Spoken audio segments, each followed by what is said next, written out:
எல்லோருக்கும் வணக்கம். Welcome to Sherkanth. இன்றைக்கி 10/12/2025 போஸ்ட் மார்க்கெட் அனாலிசிஸ் எப்படி இருக்குது நம்ம பார்க்கலாம். ஸோ நிஃப்டியை பொறுத்தவரையும் என்ன மாதிரி மூவ் ஆகிருக்குது அப்படின்னு நம்ம இப்போ பார்க்க போகிறோம். ஸோ நம்ம கொடுத்த ரேஞ்சு எப்படி நடந்திருக்கா அப்படின்னா 25,810, 25,899, 25,781. ஸோ இதெல்லாம் ரேஞ்சு நம்ம கொடுத்துருந்தோம். இந்த ரேஞ்சுக்குள்ளே நடந்திருக்கா இல்லையா அப்படின்னு சொல்லி நம்ம பார்த்துடலாம். இப்போ நிஃப்டியை பொறுத்த வரைக்கும் நம்ம கொடுத்த ரேஞ்சில் 25,771, 25,900, 25,959. ஸோ இதெல்லாம் வந்து முக்கியமான ரேஞ்சாக சொல்லியிருந்தோம். 25,870 25,810 உடச்சிச்சின்னா அதுக்கான ஃபர்தராக மூவ்மெண்ட் இருக்கும் அப்படின்னு சொல்லியிருந்தோம். But most of the time பார்த்திங்கன்னா இன்றைக்கி மார்க்கெட் வந்து இந்த ரேஞ்சுக்குள்ளே தான் சுற்றி இருக்குது. அதுக்கப்புறம் தான் ஈவினிங்கில் தான் கொஞ்சம் வந்திருக்கு. அதே மாதிரி மார்னிங்கில் கொஞ்சம் மேலே போயிருக்குது. ஸோ இதை பேஸ் பண்ணி தான் நடந்திருக்கு. ஆக மொத்தம் இந்த லெவலுக்கு ஆல்மோஸ்ட் 25,998 வந்து 25,959 டச் பண்ணி மேலே போயிருந்துச்சுன்னா மேலே தான் போயிருந்துருக்கும். பட் அது டச் பண்ணாமல் கீழேயே வந்துருச்சு. திருப்பி இங்கே கீழே வந்து சஸ்டெயின் பண்ணிடுச்சு. ஸோ ஆல்மோஸ்ட்டு கால் சைடில் வந்து வீக்காகவும் புட் சைடில் வந்து நல்ல ஸ்ட்ராங்காகவும் இருந்திருக்குது. பட்டு மோஸ்ட் ஆஃப் த டைம் இங்கேயே சுற்றினால என்ன ஆயிருக்குன்னா டிகேவே நடந்திருக்குது. ஓகேங்களா, இதில் தான் முக்கால்வாசி டிகேயில் தான் நடந்திருக்குது. ஸோ அதாவது செல்லர்ஸுக்கு வந்து நல்ல மார்க்கெட்டாக இன்றைக்கி இருந்திருக்குது.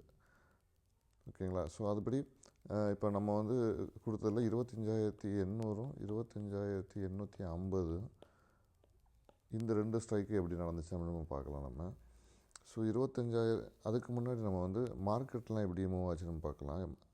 25,000 இன்றைக்கி வந்து குளோபல் மார்க்கெட்டை பொறுத்த வரையும் மோஸ்ட் ஆஃப் த மார்க்கெட் வந்து பார்த்திங்கன்னா ரெட்டில் தான் இருக்குது. ஸோ வீக்காக தான் இருக்குது. அதே மாதிரி நம்மளுடைய நிஃப்டியோடைய இண்டைசஸ்லாம் பார்த்திங்கன்னா மோஸ்ட் இல்லை எல்லாமே வந்து ரெட்டில் தான் இருக்குது. ஸோ இதுதான் இங்கே நடந்துச்சு. அதனால் மோஸ்ட்லி மார்க்கெட் காலையில் மார்னிங் மேலே போய்ட்டு அப்போ கீழே இறங்கிடுச்சு. ஸோ அதே மாதிரி பேங்க் நிஃப்டியை பார்த்தீங்கன்னாலும் பேங்க் நிஃப்டி மேலேயும் போகுது, கீழேயும் போகுது, மேலேயும் போகுது, கீழேயும் போகுது. இதில் நடந்திருக்கு. இப்போ நீங்கள் வந்து இதில் வந்து விக்ஸை பாருங்கள். விக்ஸோட இதை பார்த்தீங்கன்னா உங்களுக்கு தெரியும். விக்ஸ் வந்து ஓப்பன் 10.95, ஆனால் ஹை 10.42, திருப்பி லோ 10.49, ப்ரீவியஸ் க்ளோஸ் பார்த்திங்கன்னா 10.95. ஸோ அங்கேருந்து எங்கே வந்து முடிஞ்சிருக்குன்னா 10.91. ஸோ மார்க்கெட் வந்து இங்கேருந்து ஆரம்பித்து மேலே போய்ட்டு திருப்பி கீழே வந்துட்டு திருப்பி இங்கே வந்து நிப்பாட்டிட்டாங்க. ஸோ இதுதான் வந்து மார்க்கெட் வந்து இன்றைக்கி நடந்திருக்குது விக்ஸை பொறுத்தவரையும். ஸோ விக்ஸ் வந்து அவ்வளோ உன்னிப்பாக பார்க்க வேண்டிய விஷயம் அது. ஸோ அதோடய சேஞ்சஸ் பாருங்கள், -37% நடந்திருக்குது.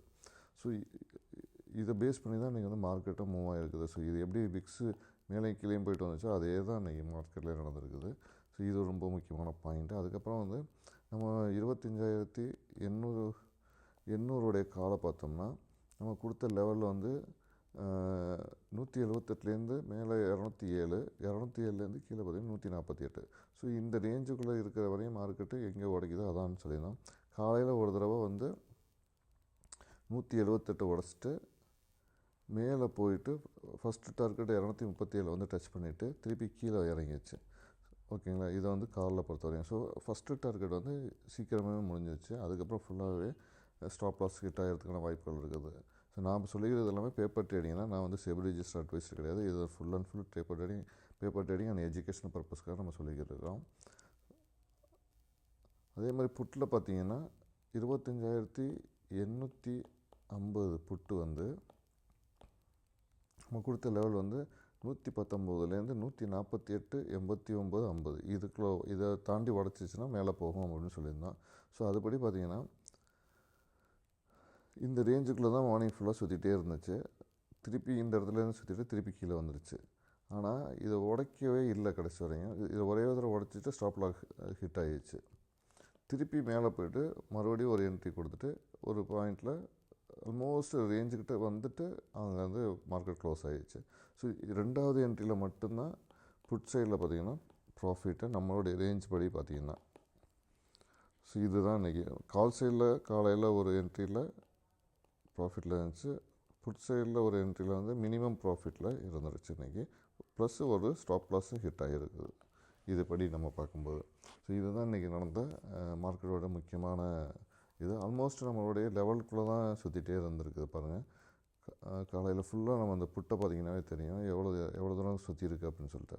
ஸோ 89.50க்கும் 148.50 காசுக்கும் நடுவில் தான் இருக்குது மார்க்கெட். அதுக்கப்புறம் தான் இதை உடச்சிட்டு மேலே போகிறதுக்கு ட்ரை பண்ணியிருக்குது புட் சைடில். ஸோ மார்க்கெட் அப்போ தான் வீக் ஆகிடுச்சு, அந்த டைமில் தான் மேலே போகுது, அதுக்குள்ளே மார்க்கெட் க்ளோஸ் ஆகிடுச்சு, டைம் முடிஞ்சிச்சு. ஸோ இதுதான் நம்ம இன்றைக்கி வந்து நடந்த போஸ்ட் மார்க்கெட்டோடைய அனாலிசிஸ்ஸு. ஸோ இந்த வீடியோ உங்களுக்கு பிடிச்சிருந்தால் லைக் பண்ணுங்கள், கமெண்ட் பண்ணுங்கள், மறந்துடாமல் சப்ஸ்கிரைப் பண்ணுங்கள்.